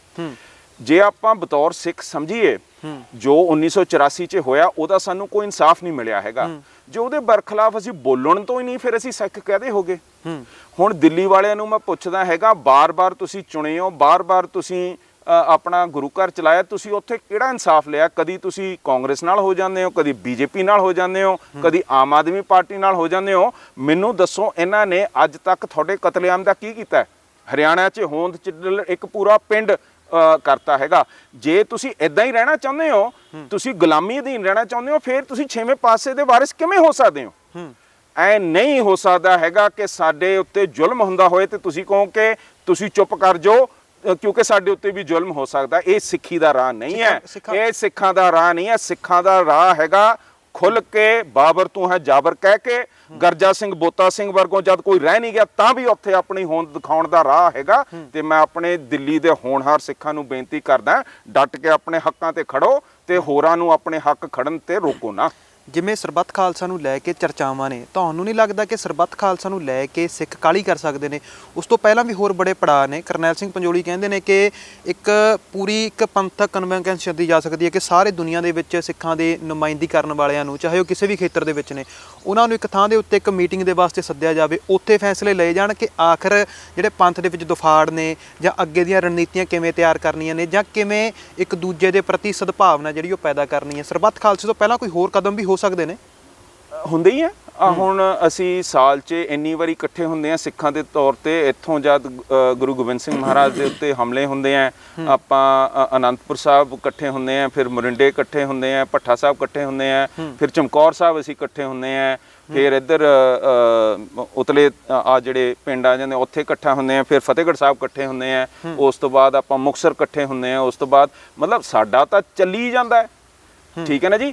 ਇਹ ਕੋਈ ਅੰਨਾ ਹੀ ਕਹਿ ਸਕਦਾ ਕਿ ਆਪਾਂ ਨੂੰ ਕਿਤੇ ਇਕੱਠ ਨਹੀਂ ਹੋ ਰਿਹਾ, ਤਾਂ ਹੋ ਰਹੇ ਆ, ਸਦਾ ਹੀ ਹੁੰਦੇ ਆ। ਅਸੀਂ ਹਰੇਕ ਤੇ ਜਾਂਦੇ ਆ। ਸਗੋਂ ਜਿਹੜੀ ਪੁੱਠੀ ਬੋਲੀ ਬੋਲਦੇ ਆ ਉਹ ਕਹਿੰਦੇ ਆ ਕਿ ਸਿੱਖਾਂ ਨੂੰ ਸਿਆਸੀ ਬੋਲ ਇਸ ਸਮਾਂ ਇਹੋ ਜਿਹੀਆਂ ਜਗ੍ਹਾ ਤੇ ਨਹੀਂ ਕਰਨਾ ਚਾਹੀਦਾ। ਉਹ ਪੁੱਠੀ ਸੋਚ ਉਧਰ ਨੂੰ ਤੋਰ ਰਹੇ ਹੈਗੇ ਆ। ਜਿਹੜਾ ਆਪਣਾ ਇਕੱਠ ਹੋਣਾ ਤਾਂ ਸਦਾ ਹੁੰਦਾ ਰਹੇਗਾ। ਉਹ ਗੁਰੂ ਸਾਹਿਬ ਨੇ ਤੋਰਿਆ ਹੋਇਆ, ਸਾਨੂੰ ਸੱਦੇ ਦਿੱਤੇ ਆ। ਹੁਣ ਦਮਦਮਾ ਸਾਹਿਬ ਵਿਸਾਖੀ ਤੇ ਚੱਲੇ ਆ, ਜਦ ਕਿ ਬਣਿਆ ਖਾਲਸਾ ਇੱਧਰ ਅਨੰਦਪੁਰ ਕੇਸਗੜ੍ਹ ਸਾਹਿਬ ਸੀਗਾ, ਪਰ ਅਸੀਂ ਉੱਥੇ ਮਨਾਉਂਦੇ ਹੈਗੇ ਆ ਕਿਉਂਕਿ ਉੱਥੇ ਦਮਦਮਾ ਗੁਰੂ ਸਾਹਿਬ ਨੇ ਲਿੱਤਾ ਸੀ ਤੇ ਆਪਾਂ ਸਾਰੇ ਪੰਜਾਬ ਨੂੰ ਕਵਰ ਕਰਨਾ ਹੈਗਾ। ਸੋ ਇਹ ਇਕੱਠ ਹੁੰਦੇ ਰਹਿੰਦੇ ਆ। ਪਰ ਮੇਰੇ ਹਿਸਾਬ ਨਾਲ ਜਿਹੜੀਆਂ ਧਿੜਾਂ ਹੈਗੀਆਂ ਉਹਨਾਂ ਦੇ ਵਿਚਾਰ ਹਮੇਸ਼ਾ ਕੁਛ ਨਾ ਕੁਛ ਵੱਖਰੇ ਹੋਣਗੇ, ਨਹੀਂ ਤਾਂ ਧਿੜ ਕਿਉਂ ਹੋਊਗੀ। ਠੀਕ ਹੈ ਨਾ ਜੀ। ਧਿੜਾਂ ਨੂੰ ਇਕੱਠਾ ਕਰਨਾ, ਉਹਦਾ ਜਿਹੜਾ ਢਾਂਚਾ ਹੈ, ਉਹ ਢਾਂਚੇ ਕਿਸ ਅਧੀਨ ਅਸੀਂ ਇਕੱਠਾ ਹੋਣਾ, ਉਹ ਸਭ ਤੋਂ ਅਹਿਮ ਗੱਲ ਹੈ ਕਿ ਕਿਵੇਂ ਆਪਾਂ ਨੇ ਆਪਣੇ ਜਥੇਦਾਰ ਚੁਣਨੇ ਆ, ਕਿਵੇਂ ਆਪਾਂ ਨੇ ਗੁਰੂ ਘਰ ਚਲਾਣੇ ਹੈਗੇ ਆ, ਕੀ ਢਾਂਚਾ ਦੇਣਾ। ਤੇ ਉਹ ਮੇਰਾ ਖਿਆਲ ਜਮਹੂਰੀਅਤ ਤੋਂ ਇਲਾਵਾ ਹੋਰ ਕੋਈ ਢਾਂਚਾ ਨਹੀਂ ਹੋ ਸਕਦਾ ਹੈਗਾ। ਉਹਦੇ ਵਿੱਚ ਸੰਗਤ ਨੂੰ ਕਿੰਨਾ ਹਿੱਸਾ ਦੇਣਾ, ਡਾਇਰੈਕਟ ਡੈਮੋਕ੍ਰੇਸੀ ਕਿੰਨੀ ਦੇਣੀ ਹੈ, ਰੈਪਰੈਜ਼ੈਂਟੇਟਿਵ ਗਵਰਨਮੈਂਟ ਕਿੰਨੀ ਬਣਾਉਣੀ ਹੈਗੀ ਆ ਉਹਦੇ ਵਿੱਚ, ਕਿ ਕਿਵੇਂ ਆਪਾਂ ਨੇ ਆਪਣੇ ਗੁਰੂ ਘਰਾਂ ਦੀ ਗਵਰਨੈਂਸ ਕਰਨੀ ਹੈਗੀ ਹੈ। ਮਾਡਰਨ ਜਿਹੜੀ ਪੋਲੀਟੀਕਲ ਥਿਓਰੀ ਆ ਉਹਦਾ ਵੀ ਅਸੀਂ ਫਾਇਦਾ ਲਈਏ, ਮਾਡਰਨ ਟੈਕਨੋਲੋਜੀ ਦਾ ਫਾਇਦਾ ਲਈਏ ਕਿ ਅਸੀਂ ਵੋਟਿੰਗ ਸਿਸਟਮ ਆਨਲਾਈਨ ਕਰ ਸਕੀਏ, ਸੰਗਤ ਗੁਰੂ ਦੇ ਮਤ ਨਾਲ ਜੁੜੀ ਰਹੇ। ਠੀਕ ਹੈ ਨਾ ਜੀ। ਇਹੋ ਜਿਹਾ ਸਿਸਟਮ ਤਿਆਰ ਕਰਕੇ ਉਹਦੇ ਉੱਤੇ ਉਹਨੂੰ ਲਾਗੂ ਕਰਨਾ ਮੇਰਾ ਖਿਆਲ ਇੱਕ ਏਜੰਡਾ ਹੋਣਾ, ਕਿਉਂਕਿ ਜਦ ਉਹ ਬਣ ਗਿਆ ਫਿਰ ਬਾਕੀ ਜਿਹੜੇ ਤੁਸੀਂ ਮੁੱਦੇ ਕਰਨੇ ਆ ਉਹ ਸਿਸਟਮ ਰਾਹੀਂ ਤੁਸੀਂ ਲਗਾਤਾਰ ਕਰੀ ਜਾਓਗੇ, ਜੋ ਕਿ ਐਸਜੀਪੀਸੀ ਦਾ ਮਕਸਦ ਸੀ। ਪਰ ਭਾਰਤ ਨੇ ਇਹਨੂੰ ਤੋੜ ਕੇ ਭੰਗ ਕਰਕੇ ਵੱਢ ਕੇ ਸੁੱਟਤਾ। ਤੁਹਾਡਾ ਮਤ ਇਹ ਹੈ ਕਿ ਵੀ ਐਸਜੀਪੀਸੀ ਦੇ ਉੱਤੇ ਇੰਡੀਅਨ ਕਨਸਟੀਟਿਊਸ਼ਨ ਦਾ ਕੰਟਰੋਲ ਨਹੀਂ ਹੋਣਾ ਚਾਹੀਦਾ?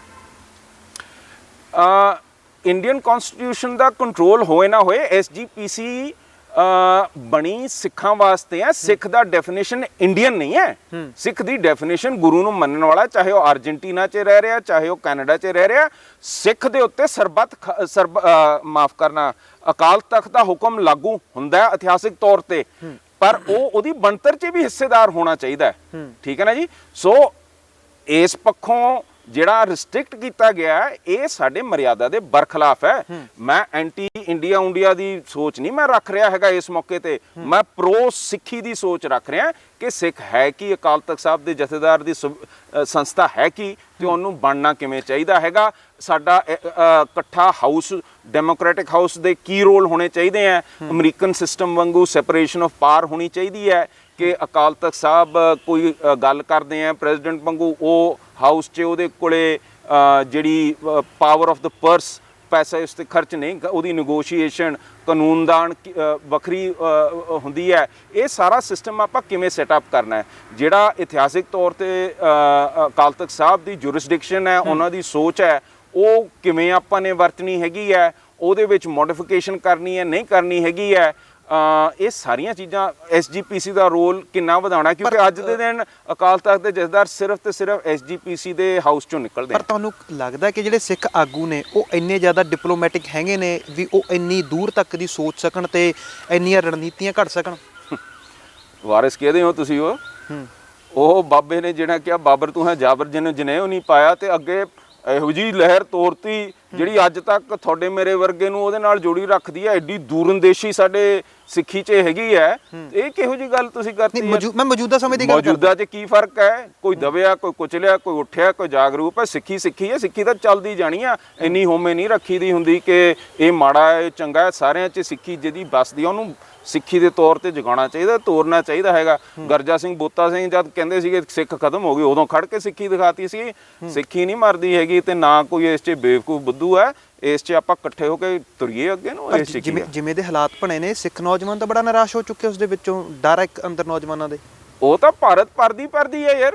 ਇਹ ਨਵੀਂ ਥਾਂ ਗੱਲ ਥੋੜੀ ਹੈ। ਸਾਡੀ ਪਾਰਟੀ ਨੂੰ ਕਦੀ ਵੋਟ ਬਿਲਕੁਲ ਨਹੀਂ ਪੈਂਦੀ ਸੀਗੀ, ਹੁਣ ਪੈਣ ਲੱਗ ਪਈ ਹੈਗੀ ਹੈ। ਸਿੱਖੀ ਦਾ ਮਤਲਬ ਇਹ ਥੋੜੀ ਹੈ ਕਿ ਤੁਸੀਂ ਨਿਰਾਸ਼ ਹੋ ਜਾਓ, ਜਾਂ ਜਦ ਦਸਮ ਪਿਤਾ ਉੱਠ ਕੇ ਤੁਰੇ ਹੈ। ਹੁਣ ਉਹਨਾਂ ਨੂੰ ਦਮਦਮਾ ਸਾਹਿਬ ਜਦ ਪੁੱਛਿਆ ਸੀਗਾ ਕਿ ਤੁਸੀਂ ਆਪਣੇ ਦੋ ਸਪੂਤ ਚਮਕੌਰ 'ਚ, ਫਤਿਹਗੜ੍ਹ ਸਾਹਿਬ 'ਚ ਮਾਤਾ ਜੀ ਪਿਤਾ ਜੀ ਸਾਰੇ ਗਵਾਤੇ, ਉਹਨਾਂ ਦਾ ਜਵਾਬ ਕੀ ਸੀ? ਜਬ ਲੱਗ ਗਏ ਖਾਲਸਾ, ਜਬ ਲੱਗ ਖਾਲਸਾ ਰਹੇ ਨਿਆਰਾ। ਇਹ ਤਾਂ ਆਪਣਾ ਵਿਪਰਨ ਕੀ ਰੀਤ ਹੈ। ਉਹਨਾਂ ਨੇ ਕਿਹਾ ਸੀਗਾ, ਹਾਂ, ਇਨ ਪੁੱਤਰਨ ਕੇ ਸੀਸ ਪਰ ਵਾਰ ਦਿਏ ਸੂਤ ਚਾਰ ਚਾਰ ਮੂਏ ਤੋਂ ਕਿਆ ਹੁਆ ਜੀਵਤ ਕਈ ਹਜ਼ਾਰ ਉੱਥੇ ਇਕੱਠੇ ਹੋਣੇ ਆ, ਹਜੇ ਅਸੀਂ ਥੋੜੀ ਖਤਮ ਹੋ ਸਕਦੇ ਆ। ਗੁਰੂ ਗੋਬਿੰਦ ਸਿੰਘ ਮਹਾਰਾਜ ਨੇ ਜਿਹੜੀ ਚੀਜ਼ ਤੋਰੀ ਹੈ ਉਹਨੂੰ ਅਸੀਂ ਮਨਾਉਣ ਦਮਦਮਾ ਸਾਹਿਬ ਜਾ ਰਹੇ ਹਾਂ, ਉੱਥੇ ਇਕੱਠੇ ਹੋਣਾ ਹੀ ਹੋਣਾ ਹੈ। ਠੀਕ ਹੈ ਨਾ ਜੀ। ਹੁਣ ਇਹ ਦੇਖੋ, ਜਿਹੜੀ ਸਿੱਖੀ ਨੇ ਜਾਤ ਪਾਤ ਨਾਲ ਲੜਾਈ ਲੜੀ, ਜਿਹੜੀ ਸਿੱਖੀ ਨੇ ਆਪਣੇ ਮੁਗਲ ਹਕੂਮਤ ਨਾਲ ਲੜਾਈ ਲੜੀ, ਠੀਕ ਹੈ ਨਾ ਜੀ, ਉਹਨੇ ਇੰਨਾ ਇਸ ਧਰਤੀ ਦੇ ਉੱਤੇ ਮਨੁੱਖੀ ਅਧਿਕਾਰਾਂ ਦੇ ਉੱਤੇ ਪਹਿਰਾ ਦਿੱਤਾ। ਉਹਦੇ ਵਿੱਚੋਂ ਦਸਮ ਪਿਤਾ ਨੇ ਖਾਲਸਾ ਤਿਆਰ ਕੀਤਾ। ਖਾਲਸਾ ਰਾਜ ਦੇ ਮਗਰ ਉਹਨਾਂ ਨੇ ਜੰਗਾਂ ਲੜੀਆਂ, ਆਪਣਾ ਸਰਬੰਸ ਦਾਨਤਾ, ਠੀਕ ਹੈ ਨਾ ਜੀ। ਉਹ ਖਾਲਸਾ ਰਾਜ ਦੀ ਭਾਲ 'ਚ ਬਾਬਾ ਬੰਦਾ ਸਿੰਘ ਬਹਾਦਰ ਨੇ ਇਸ ਧਰਤੀ ਤੇ ਪਹਿਲਾ ਖਾਲਿਸਤਾਨ ਬਣਾਇਆ ਹੈਗਾ। ਇਹ ਕਿਹਦੇ ਲਈ ਸੀ? ਮਨੁੱਖਤਾ ਨੂੰ ਆਜ਼ਾਦ ਕਰਨ ਵਾਸਤੇ, ਜ਼ਿਮੀਂਦਾਰਾਂ ਨੂੰ ਵਾਹੁਣ ਦੇ ਹੱਕ ਦੇਣ ਵਾਸਤੇ। ਇਹ ਖਾਲਿਸਤਾਨ ਇੱਕ ਲਿਬਰੇਟਿੰਗ ਫੋਰਸ ਹੈ। ਤੇ ਅੱਜ ਖਾਲਿਸਤਾਨ ਨੂੰ ਇਹ ਦੇਸ਼ ਕਿਵੇਂ ਦੇਖਦਾ ਹੈ? ਖਾਲਿਸਤਾਨੀ ਜਿਵੇਂ ਸ਼ੂਦਰ ਨੂੰ ਨੀਚ ਕਰਕੇ ਮਨੂ ਨੇ ਬਿਲਕੁਲ ਗੰਦਾ ਬਣਾਤਾ ਸੀਗਾ, ਅੱਜ ਸਾਡੇ ਹਰਮਨ ਪਿਆਰੇ ਦਸਮ ਪਿਤਾ ਦੇ ਖਾਲਸਾ ਸੋਚ ਨੂੰ, ਖਾਲਸਾ ਰਾਜ ਨੂੰ, ਖਾਲਿਸਤਾਨ ਨੂੰ ਇੱਕ ਇੰਨੀ ਗੰਦੀ ਜਿਵੇਂ ਮਨੂ ਸ਼ੂਦਰ ਨੂੰ ਦੇਖਦਾ, ਇਹੋ ਜੀ ਚੀਜ਼ ਬਣਾਤਾ। ਇਹਨਾਂ ਦੇ ਪਾਰਲੀਮੈਂਟ 'ਚ ਇਹਨਾਂ ਨੇ ਮਤਾ ਪਾਤਾ ਹੈਗਾ ਕਿ ਖਾਲਿਸਤਾਨ ਲਫ਼ਜ਼ ਹੀ ਨਹੀਂ ਬੋਲਣਾ ਜਾ ਸਕਦਾ। ਤੇ ਫਿਰ ਇਹ ਖਾਲਸੇ ਨੂੰ ਕੀ ਸਮਝਦੇ ਆ ਕਿ ਅਸੀਂ ਮਨੂ ਦੇ ਸ਼ੂਦਰ ਬਣ ਜਾਾਂਗੇ? ਬਿਲਕੁਲ ਨਹੀਂ। I am proud to be Guru Gobind Singh. I am proud to be a part of his Khalsa. I am proud to be a Khalistani. I love Khalistan. ਮੈਂ ਹਿੰਦੁਸਤਾਨ ਨੂੰ ਸਪਸ਼ਟ ਕਹਿ ਰਿਹਾ, ਜਿਹੜੀ ਗਾਲ ਤੁਸੀਂ ਸਾਨੂੰ ਕੱਢ ਰਹੇ ਹੋ ਕਿ ਖਾਲਿਸਤਾਨੀ ਆ, ਉਹ ਜਿਵੇਂ ਮੁਗਲ ਭਜੰਗੀ ਕਰਕੇ ਸਾਹਿਬਜ਼ਾਦਿਆਂ ਨੂੰ ਕਹਿੰਦੇ ਸੀ, ਅਸੀਂ ਪ੍ਰਾਈਡ ਨਾਲ ਗੁਰੂ ਗੋਬਿੰਦ ਸਿੰਘ ਦੇ ਖਾਲਿਸਤਾਨੀ ਆਪਦੇ ਆਪ ਨੂੰ ਕਹਾਉਂਦੇ ਆ। ਤੇ ਖਾਲਿਸਤਾਨੀ ਸਰਬੱਤ ਦੇ ਭਲੇ ਹਰੇਕ ਵਾਸੀ ਇਸ ਧਰਤੀ ਦੇ ਉੱਤੇ ਉਹਦੇ ਹੱਕ 'ਚ, ਉਹਦੇ ਪਹਿਰੇ ਤੇ ਖੜਨ ਨੂੰ ਤਿਆਰ ਹੈਗਾ ਤੇ ਖਾਲਿਸਤਾਨੀ ਆਪਣੇ ਹੱਕ ਹਕੂਕ ਨੂੰ ਪਹਿਰਾ ਵੀ ਦਊਗਾ। ਮੇਰਾ ਆਖਰੀ ਸਵਾਲ ਹੈ ਕਿ 2024 ਦੀਆਂ ਲੋਕ ਸਭਾ ਚੋਣਾਂ ਆਉਣ ਵਾਲੀਆਂ ਨੇ, ਉਹ ਤੋਂ ਪਹਿਲਾਂ ਇੱਕ ਪ੍ਰੈਕਟਿਸ ਮੈਚ ਦੀ ਤਰ੍ਹਾਂ ਜਲੰਧਰ ਜਿਮਨੀ ਚੋਣਾਂ ਮਿਲੀਆਂ ਨੇ, ਤਾਂ ਸ਼੍ਰੋਮਣੀ ਅਕਾਲੀ ਦਲ ਅੰਮ੍ਰਿਤਸਰ ਚੋਣਾਂ ਲੜੂਗਾ ਅਤੇ 2024 ਦੀਆਂ ਚੋਣਾਂ ਨੂੰ ਲੈ ਕੇ ਤੁਹਾਡੀ ਨੀਤੀ ਕੀ ਹੈ? ਮੇਰਾ ਖਿਆਲ ਹੈ ਸਾਡੇ ਕੋਲੇ ਕੋਈ ਆਪਸ਼ਨ ਨਹੀਂ, ਸਾਨੂੰ ਉੱਥੇ ਜਾ ਕੇ ਖੜਨਾ ਪੈਣਾ, ਕਿਉਂਕਿ ਅੱਜ ਦੇ ਦਿਨ 'ਚ ਜਿਹੜੀਆਂ ਉੱਥੇ ਪਾਰਟੀਆਂ ਖੜੀਆਂ, ਆਮ ਆਦਮੀ ਪਾਰਟੀ ਨੇ ਸਪਸ਼ਟ ਕਹਿਤਾ ਕਿ ਅਸੀਂ ਸਤਿਕਾਰਯੋਗ ਹਿੰਦੂ ਧਰਮ ਦੇ ਲక్ష్ਮੀ ਮਾਤਾ ਨੂੰ ਨੋਟਾਂ ਤੇ ਛਪਾ ਕੇ ਸਾਰੇ ਭਾਰਤ 'ਚ ਹਿੰਦੂਤਵਾ ਫੈਲਾਉਣੀ ਹੈ, ਤਾਂ ਕਿ ਜਦ ਗੁਰਦੁਆਰਾ ਵੀ ਮੱਥਾ ਟੇਕੋ ਉੱਥੇ ਲక్ష్ਮੀ ਜੀ ਦੀ ਫੋਟੋ ਤੁਸੀਂ ਆਪਦੇ ਤੋਸ਼ੇ ਆਪਣੇ ਗੋਲਕ 'ਚ ਪਾਉਂਗੇ ਜੀ। ਉਹ ਜਿਹੜਾ ਸਿੰਘ ਸਭਾ ਨੇ ਲਹਿਰ ਤੋਰੀ ਸੀ ਉਹਨੂੰ ਖਤਮ ਕਰਨਾ ਚਾਹੁੰਦੀ ਹੈ। ਸਪਸ਼ਟ ਕਹਿੰਦਾ ਕਿ ਅਸੀਂ ਹਿੰਦੂਤਵਾ ਦੇ ਪੱਖ 'ਚ ਹੈਗੇ ਹਾਂ। ਬੀਜੇਪੀ ਹਿੰਦੂਤਵਾ ਦੇ ਪੱਖ 'ਚ ਹੈਗੀ ਹੈ, ਸਪਸ਼ਟ ਉਹਨਾਂ ਦਾ ਹੈਗਾ ਬਿਆਨ। ਫਿਰ ਕਾਂਗਰਸ ਹਮੇਸ਼ਾ ਘੱਟ ਗਿਣਤੀਆਂ ਤੇ ਮਾਈਨੋਰਿਟੀਜ਼ ਦੇ ਉੱਤੇ ਧੱਕਾ ਕਰਕੇ, ਜਿਵੇਂ 1984 'ਚ ਉਹਨਾਂ ਨੇ ਹਮੇਸ਼ਾ ਮੁੱਖ ਧਾਰਾ ਦੀ ਵੋਟ ਲੈਣ ਦਾ ਯਤਨ ਕੀਤਾ। ਕੋਈ ਕਹੇ ਨਾ ਕਹੇ, ਮੰਨੇ ਨਾ ਮੰਨੇ, ਕਾਂਗਰਸ ਬੀਜੇਪੀ ਤੋਂ ਵੱਡੀ ਹਿੰਦੂਤਵਾ ਫੋਰਸ ਹੈਗੀ ਹੈ। ਉਹਦੇ ਵਿੱਚ RSS ਦੇ ਮੈਂਬਰ ਪਲੇ ਹੈ, ਬਸੇ ਹੈ। ਉਹਨਾਂ ਦਾ ਜਿਹੜੇ RSS ਦੇ ਵੀ ਜਿਨ੍ਹਾਂ ਨੂੰ ਪ੍ਰਸ਼ੰਸਾ ਕਰਦੇ ਹੈਗੇ ਪਟੇਲ ਵਰਗੇ, ਉਹ ਸਾਰੇ ਕਾਂਗਰਸ ਦੇ ਮੈਂਬਰ ਸੀਗੇ। ਕਾਂਗਰਸ ਮੁੱਢ ਤੋਂ ਇੱਕ ਮੈਜੋਰਿਟੇਰੀਅਨ ਪਾਰਟੀ ਦੇ ਰੂਪ ਦੇ ਵਿੱਚ ਮੈਜੋਰਿਟੀ ਦੀ ਗੱਲ ਕਰਦੀ ਰਹੀ ਹੈ। ਇਸ ਤੋਂ ਇਲਾਵਾ ਜਿਹੜੇ ਅਕਾਲੀ ਔਰ BSP ਹੈ, ਉਹਨਾਂ ਨੇ ਮੋਦੀ ਨੂੰ ਜੱਫੀਆਂ ਪੱਪੀਆਂ ਪਾ ਕੇ ਬੀਜੇਪੀ ਨਾਲ ਇਹੋ ਜਿਹੇ ਹੋਲੀਆਂ ਖੇਡੀਆਂ ਕਿ ਅਸੀਂ ਤੇਰੇ ਨਾਲ ਹੀ ਹੈ। ਉਹ ਤਾਂ ਹੁਣ ਵੀ ਸੁਖਬੀਰ ਕਹਿੰਦਾ ਕਿ ਅਸੀਂ ਬੀਜੇਪੀ ਦੇ ਹਿੱਸੇ ਹਾਂ, ਬੀਜੇਪੀ ਕਹਿੰਦੀ ਜਾ ਅਸੀਂ ਨਹੀਂ ਤੈਨੂੰ ਪਿਆਰ ਕਰਦੇ ਹੈਗੇ। BSP ਬੀਜੇਪੀ ਨਾਲ ਅਲਾਇੰਸ ਬਣਾਉਂਦੀ ਹੈਗੀ ਹੈ। ਮੇਰਾ ਖਿਆਲ ਅੱਜ ਉਹ ਮਨੁੱਖਤਾ ਅਧੀਨ ਜਿਹੜੀ ਗੁਰੂ ਸਾਹਿਬ ਕਹਿੰਦੇ ਆ, ਨਾ ਹਮ ਭੈਰੋ ਮਹੱਲਾ ਪੰਜਵਾਂ, ਨਾ ਹਮ ਹਿੰਦੂ ਨਾ ਮੁਸਲਮਾਨ, ਅੱਲਾ ਰਾਮ ਕੇ ਪਿੰਡ ਪ੍ਰਾਨ, ਹਮ ਕਾਬੇ ਜਾਓ ਨਾ ਤੀਰਥ ਪੂਜਾ, ਏਕੋ ਸੇਵੀ ਅਵਰ ਨਾ ਦੂਜਾ, पूजा करो ना निवाज गुजारो, एक निरंकार के हृदय नमस्कारो, वर्त ना रहाओ ना मैं रमदान, तिस सेवी जो रखे निदान, एक गुसाई अल्लाह मेरा, हिंदू तुर्क दोहों नबेरा। असी ना हिंदू हैं ना मुसलमान हैं, पर धारा 25 की कहती है ਧਾਰਾ 25 ਜਿਹੜੀ ਸੁਵਿਧਾ ਆਂਦੀ ਹੈ ਕਹਿੰਦੀ ਹੈ ਕਿ reference to Hindu shall be construed as including a reference to persons professing the Sikh, Jain, Buddh। ਸਾਨੂੰ ਹਿੰਦੂ ਬਣਾਤਾ, ਜਿਹੜਾ ਹਿੰਦੂ ਮੈਰਿਜ ਐਕਟ ਹੈ ਉਹਦੇ ਵਿੱਚ ਸਾਨੂੰ ਪਾਤਾ, ਆਨੰਦ ਕਾਰਜ ਮੈਰਿਜ ਐਕਟ ਨਹੀਂ ਸਾਡਾ ਲਾਗੂ ਕੀਤਾ ਹੈਗਾ। ਸਾਨੂੰ ਇਹਨਾਂ ਨੇ ਧੱਕੇ ਨਾਲ, ਜਿਵੇਂ ਮੰਨੂ ਕਹਿੰਦਾ ਨਾ ਕਿ ਤੂੰ ਸ਼ੂਦਰ ਹੈ, ਤੂੰ ਗੰਦਾ ਹੈ, ਤੂੰ ਇਸ 'ਚ ਪੈ ਜਾ, ਧੱਕਾ ਸਾਡੇ ਨਾਲ ਕਰੀ ਜਾਂਦੇ ਯਾਰ। ਅਸੀਂ ਕਿੱਥੋਂ ਹੋ ਗਏ ਹਿੰਦੂ? ਆਹ ਪੰਚਮ ਪਿਤਾ ਦੀ ਬਾਣੀ ਹੈ, ਪਹਿਲੇ ਪਿਤਾ ਨੇ ਸਾਨੂੰ ਕਹਿਤਾ ਅਸੀਂ ਨਹੀਂ ਹੈਗੇ ਹਿੰਦੂ। ਡਾਕਟਰ BR ਅੰਬੇਦਕਰ ਨੇ ਕਿਹਾ ਆਈ ਐਮ ਨਾਟ ਏ ਹਿੰਦੂ, ਠੀਕ ਹੈ ਨਾ ਜੀ। ਸੋ ਇਹ ਜਿਹੜੀ ਸੈਂਟਰਵਾਦੀ ਸੋਚ ਇਕੱਠੀ ਹੋ ਕੇ ਉੱਥੇ ਘੇਰਾ ਪਾ ਰਹੀ ਹੈ ਸਾਡੇ ਉੱਤੇ, ਸਾਨੂੰ ਉੱਥੇ ਖੜਨਾ ਹੀ ਪੈਣਾ ਹੈ, ਚਾਹੇ ਉੱਥੇ ਸਾਡਾ ਇਤਿਹਾਸਿਕ ਤੌਰ ਤੇ ਇੰਨੇ ਹੀ ਵਰਕਰ ਹੈ ਨਹੀਂ ਗੇ, ਪਰ ਸਾਨੂੰ ਖੜਨਾ ਹੀ ਪੈਣਾ। ਕੱਲ ਸਿੱਖ ਨਾ ਕਹਿ ਦੇਣ ਕਿ ਜੀ ਸਾਡੇ ਕੋਲੇ ਹੋਰ ਕੋਈ ਆਪਸ਼ਨ ਨਹੀਂ ਸੀ, ਘੱਟ ਗਿਣਤੀ ਨਾ ਕਹਿ ਦੇਣ ਕਿ ਸਾਡੇ ਕੋਲੇ ਕੋਈ ਹੋਰ ਆਪਸ਼ਨ ਨਹੀਂ ਸੀ ਜੀ, ਅਸੀਂ ਤਾਂ ਮਜਬੂਰਨ ਪਾਤੀ। ਇਹ ਸੰਗਤਾਂ ਨੂੰ ਸੋਚਣਾ ਪੈਣਾ ਹੈ ਕਿ ਹਾਂ ਅਸੀਂ ਕਹਿੰਦੇ ਹਾਂ ਆਪਣੇ ਹੱਕਾਂ ਤੇ ਖੜਨਾ ਹੈ, ਪੰਜਾਬ ਦੇ ਪੱਖ 'ਚ ਖੜਨਾ ਹੈ। ਇਹਨਾਂ ਨੇ ਤਾਂ ਸਾਡੀ ਇਕਨੋਮੀ ਖਤਮ ਕਰਤੀ। 70% ਸਾਡਾ ਜਿਹੜਾ ਆਵਾਜਾਵੀ ਤੇ ਇਕਨੋਮੀ ਹੁੰਦੀ ਸੀ ਆ ਲਹਿੰਦੇ ਪੰਜਾਬ, ਪਾਕਿਸਤਾਨ ਦੇ ਪੰਜਾਬ ਨਾਲ ਹੁੰਦੀ ਸੀ। ਉੱਥੇ ਰਿਗਵੇਦ ਲਿਖੇ ਗਏ ਹੈਗੇ ਆ, ਉੱਥੇ ਸਾਡੇ ਨਨਕਾਣਾ ਸਾਹਿਬ ਹੈਗੇ ਆ। ਇਹ ਤਾਂ ਉੱਥੇ 24 ਘੰਟੇ ਲੜ ਕੇ ਨਿਊਕਲੀਅਰ ਵਾਰ ਦਾ ਮਾਹੌਲ ਬਣਾਉਂਦੇ ਆ। We want free trade, border ਖੋਲੋ।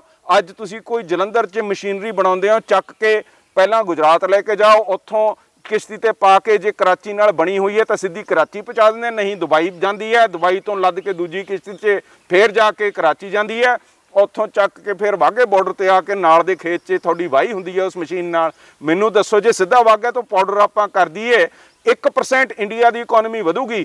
ਪਰ ਇਹ ਸੈਂਟਰਵਾਦੀ ਪਾਰਟੀਆਂ ਦਾ ਕੀ ਮਕਸਦ ਹੈ?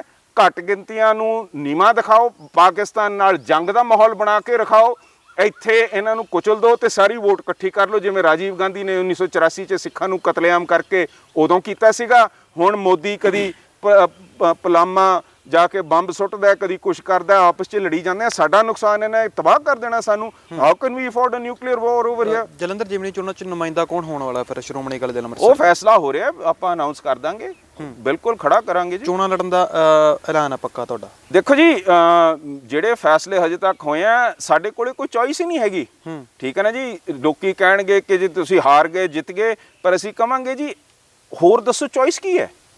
ਅਸੀਂ ਹੁਣ ਕਾਂਗਰਸ ਨੂੰ ਵੋਟ ਪਾ ਦਈਏ, ਅਸੀਂ ਹੁਣ ਚੱਕ ਕੇ BJP ਨੂੰ ਵੋਟ ਪਾ ਦਈਏ, ਆਪ ਨੂੰ ਪਾ ਦਈਏ? ਇਹ ਤਾਂ ਸਾਡੇ ਧਰਮ ਨੂੰ ਸਿਆਣਦੀਆਂ ਹੀ ਨਹੀਂ। ਇਹਨਾਂ ਨੇ ਤਾਂ ਸਾਨੂੰ ਸੰਵਿਧਾਨਿਕ ਤੌਰ ਤੇ ਹਿੰਦੂ ਬਣਾਤਾ ਹੈਗਾ ਜੀ।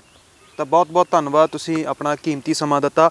ਤਾਂ ਪੰਜਾਬ ਦੇ ਮੌਜੂਦਾ ਹਾਲਾਤਾਂ ਦੇ ਉੱਤੇ ਸ਼੍ਰੋਮਣੀ ਅਕਾਲੀ ਦਲ ਅੰਮ੍ਰਿਤਸਰ ਤੋਂ ਸਵਾਲ ਕੀਤੇ ਨੇ, ਜਾਣਿਆ ਕਿ ਆਖਰ ਉਹ ਇਸ ਸਮੇਂ ਨੂੰ ਲੈ ਕੇ ਕੀ ਰਣਨੀਤੀ ਤਿਆਰ ਕਰ ਰਹੇ ਨੇ ਤੇ ਜਲੰਧਰ ਜਿਮਨੀ ਚੋਣਾਂ ਦੇ ਲਈ ਕੀ ਸ਼੍ਰੋਮਣੀ ਅਕਾਲੀ ਦਲ ਅੰਮ੍ਰਿਤਸਰ ਲੜਨ ਵਾਲਾ ਜਾਂ ਨਹੀਂ ਲੜਨ ਵਾਲਾ। ਅਤੇ ਵੱਡਾ ਸਵਾਲ ਜਿਹੜਾ ਇਸ ਵੇਲੇ ਦਾ ਬਣਿਆ ਹੋਇਆ ਸਰਬੱਤ ਖਾਲਸਾ ਦੇ ਉੱਤੇ ਤਾਂ ਸਵਾਲ ਕੀਤੇ ਨੇ, ਜਿਹੜੇ ਲੋਕਾਂ ਦੇ ਸਵਾਲ ਸਨ। ਉਮੀਦ ਕਰਦੇ ਹਾਂ ਕਿ ਤੁਹਾਨੂੰ ਇਸ ਗੱਲਬਾਤ ਦੇ ਵਿੱਚੋਂ ਬਹੁਤ ਗੱਲਾਂ ਜਾਣਨ ਨੂੰ ਮਿਲੀਆਂ ਹੋਣਗੀਆਂ। ਤਾਂ ਹੁਣ ਮੈਨੂੰ ਮਨਦੀਪ ਸਿੰਘ ਨੂੰ ਦਿਓ ਇਜਾਜ਼ਤ। ਧੰਨਵਾਦ। ਵਾਹਿਗੁਰੂ ਜੀ ਕਾ ਖਾਲਸਾ, ਵਾਹਿਗੁਰੂ ਜੀ ਕੀ ਫਤਿਹ।